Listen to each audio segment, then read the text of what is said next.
Shalom sidang jemaat Tuhan yang terkasih di dalam nama Tuhan Yesus Kristus. Kita bersyukur hari ini Tuhan masih menyertai kita dalam setiap langkah dan hidup kita. Kita diberikan kesehatan, kekuatan di dalam menjalani hidup.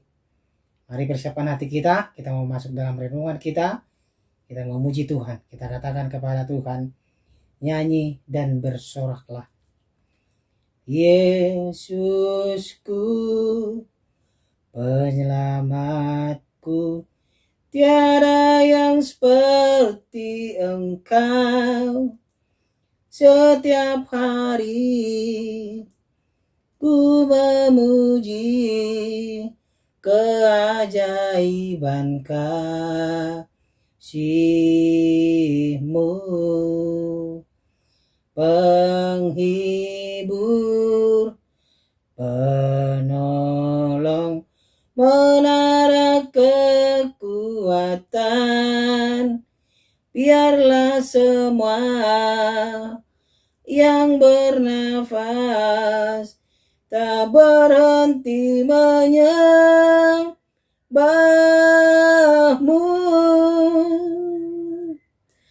Nyanyi dan bersoraklah bagi Dia, pujian, hormat, kuasa bagi Raja. Gunung tunduk, laut bergelora, mendengar nama-Mu. Ku bersuka atas perbuatan-Mu, selamanya ku kasihi Engkau Tuhan. Tiada janji seperti yang ada padaku. Amin.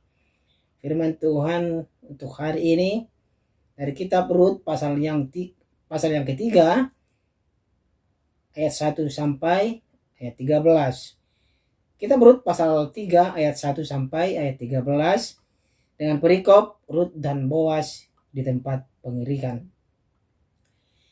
Lalu Naomi, mertuanya itu, berkata kepadanya, "Anakku, apakah tidak ada baiknya jika aku mencari tempat perlindungan bagimu supaya engkau berbahagia?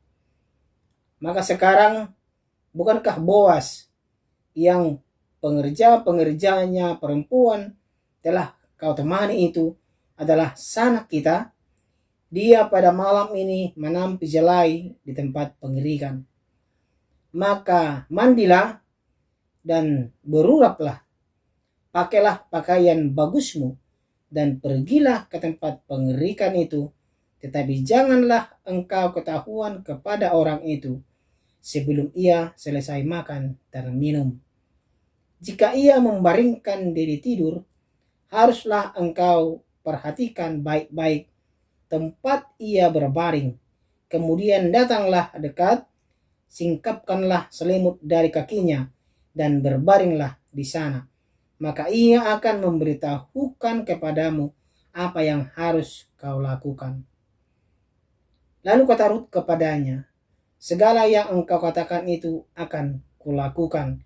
Sesudah itu pergilah ia ke tempat pengirikan, dan dilakukannya tepat seperti yang diperintahkan mertuanya kepadanya. Setelah Boas habis makan dan minum dan hatinya gembira, datanglah ia untuk membaringkan diri tidur pada ujung timbunan jala itu. Kemudian datanglah perempuan itu dekat dengan diam-diam, disingkapkannya selimut dari kaki Boas, dan berbaringlah ia di situ. Pada waktu tengah malam dengan terkejut terjagalah orang itu, lalu meraba-raba ke sekelilingnya, dan ternyata ada seorang perempuan berbaring di sebelah kakinya. Bertanyalah ia, "Siapakah engkau ini?" Jawabnya, "Aku Rut hambamu. Kembangkanlah kiranya sayapmu melindungi hambamu ini, sebab engkaulah seorang kaum yang wajib menebus kami." Lalu katanya, diberkatilah kiranya engkau oleh Tuhan, ya anakku. Sekarang engkau menunjukkan kasih-Mu lebih nyata lagi daripada yang pertama kali itu. Karena engkau tidak mengejar-ngejar orang-orang muda, baik yang miskin maupun yang kaya. Oleh sebab itu anakku, janganlah takut. Segala yang kau katakan itu akan kulakukan kepadamu. Sebab setiap orang dalam kota kami tahu bahwa engkau seorang perempuan baik-baik. Maka sekarang memang aku seorang kaum yang wajib menebus, tetapi walaupun demikian masih ada lagi seorang penebus yang lebih dekat daripadaku. Tinggallah di sini malam ini, dan besok pagi jika ia mau menebus engkau, baik, biarlah ia menebus. Tetapi jika ia tidak suka menebus engkau, maka akulah yang akan menebus engkau.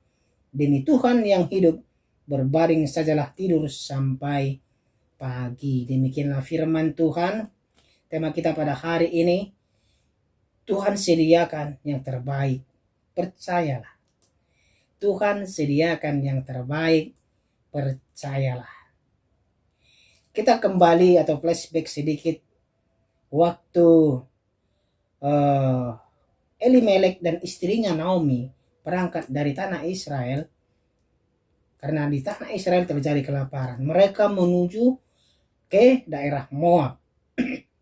Ya, di tanah Moab mereka hidup. Mereka mengusahakan hidup mereka dengan baik.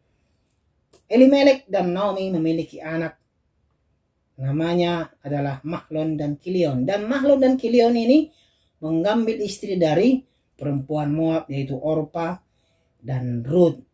Kira-kira 10 tahun mereka mendiami daerah itu, matilah suami Naomi dan anak-anaknya, yaitu Mahlon dan Kilion. Tinggallah mereka bertiga, Naomi, Orpa, dan Ruth. Naomi merasa hidup mereka di sana, di tanah Moab, tidak akan lebih baik lagi.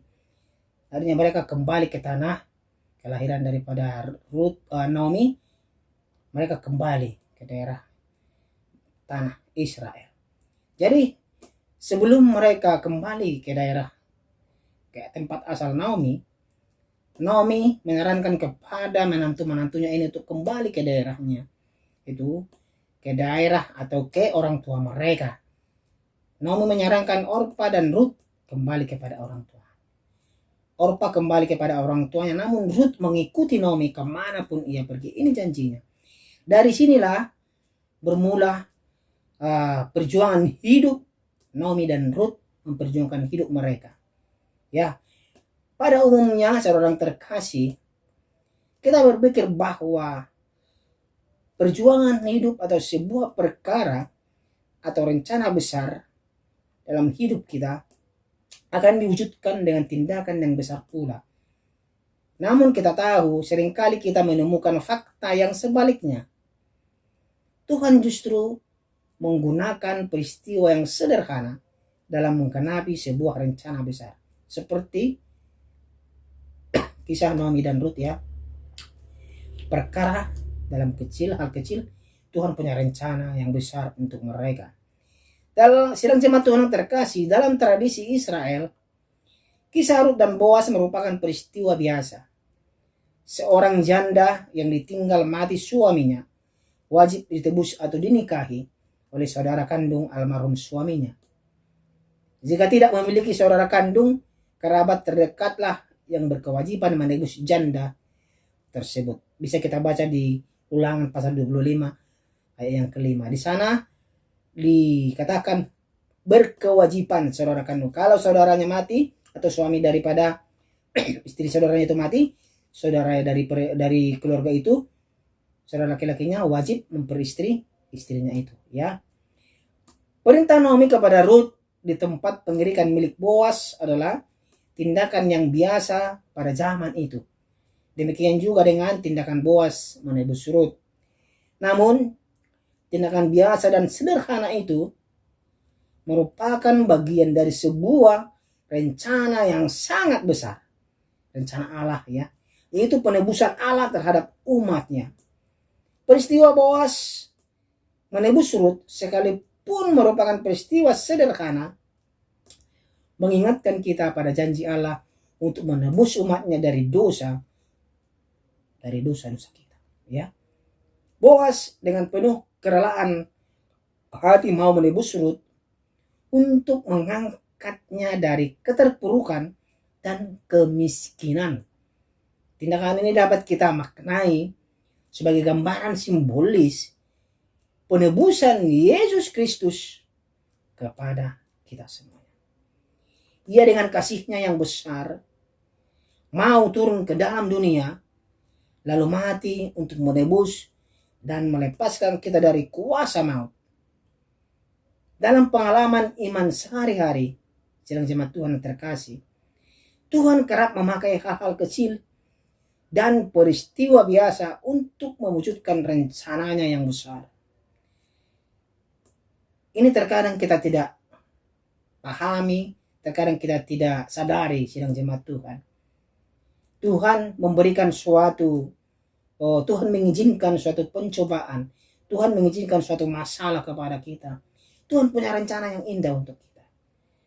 Saya yakin dan percaya kalau kita dalam pencobaan kita, dalam pergumulan kita menyerahkan kepada Tuhan, bertindak untuk kita, saya akan percaya Tuhan menyediakan yang terbaik untuk kita. Amin. Amin. Sedang jemaat Tuhan yang terkasih, pada zaman dahulu Allah bisa memakai peristiwa biasa dan orang sederhana seperti Rut dan Boas. Apalagi gini, Allah juga bisa memakai keseharian dan kesederhanaan kita untuk menggenapkan rencananya. Jadi lewat kita pun Allah punya rencana yang indah.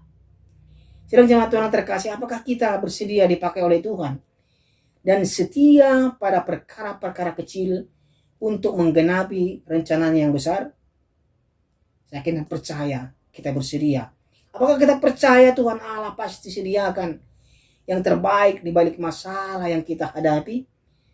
Saya yakin kita percaya Tuhan pasti sediakan. Amin. Walaupun sedang jemaat Tuhan yang terkasih, walaupun biasa dan sederhana, mari kita bertekad untuk menjadi alat bagi rencana Tuhan yang mendatangkan berkat dan keselamatan bagi kita. Jangan menyerah dan jangan putus asa. Sudah selayaknya kita mengupayakan yang terbaik bagi Tuhan dan sesama kita.